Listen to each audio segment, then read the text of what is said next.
Cette Toyota Matrix 2008 a été vendue via une annonce de Marketplace. L'odomètre indiquait 163 000 km, ce qui est très bas pour un véhicule de 17 ans. Toyota a arrêté de fabriquer les Matrix en 2014. Il y en a très peu en bas de 200 000 km. C'est exactement ce que cherchait cet homme qui ne veut pas être identifié par crainte de représailles du vendeur. Je me rends compte que les freins ils cognent. Il y a une autre affaire. Il dit « Ah, je te paye des freins ». Je me rends compte qu'il n'y a pas de catalyseur non plus. Il dit « Ah, OK, on va baisser le prix à 4 400 ». Il dit « L'odomètre, lui, est-ce qu'il a été reculé ?» Il dit « Ah, je sais pas ». C'est en faisant réparer sa voiture qu'un mécanicien lui a fortement recommandé de retourner à la SAC pour vérifier si l'odomètre a été modifié. Le garagiste me dit « Tu devrais aller faire vérifier le rapport d'historique en SAC ». C'est là que j'ai appris que ça existait.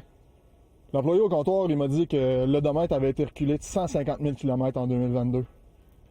Finalement, l'auto avait 313 000 km. J'aurais jamais acheté ça.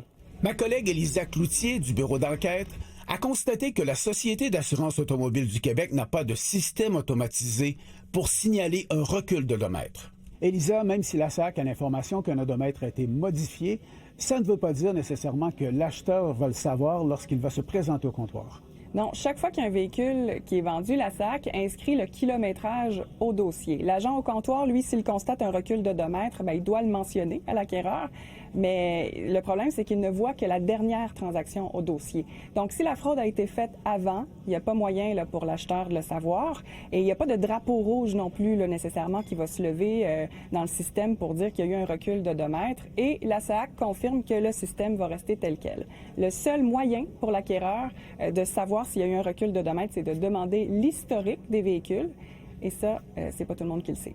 L'Association pour la protection des automobilistes constate que les trafiquants d'odomètres sont toujours très actifs. On se fait dire que oui, il y a des marchands qui spécialisent dans ça.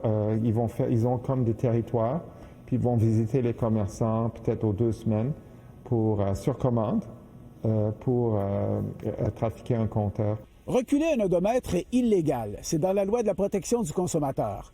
L'amende minimale est de 2 500 $ par recul d'odomètre. Denis Thériault, TVA Nouvelles, Montréal.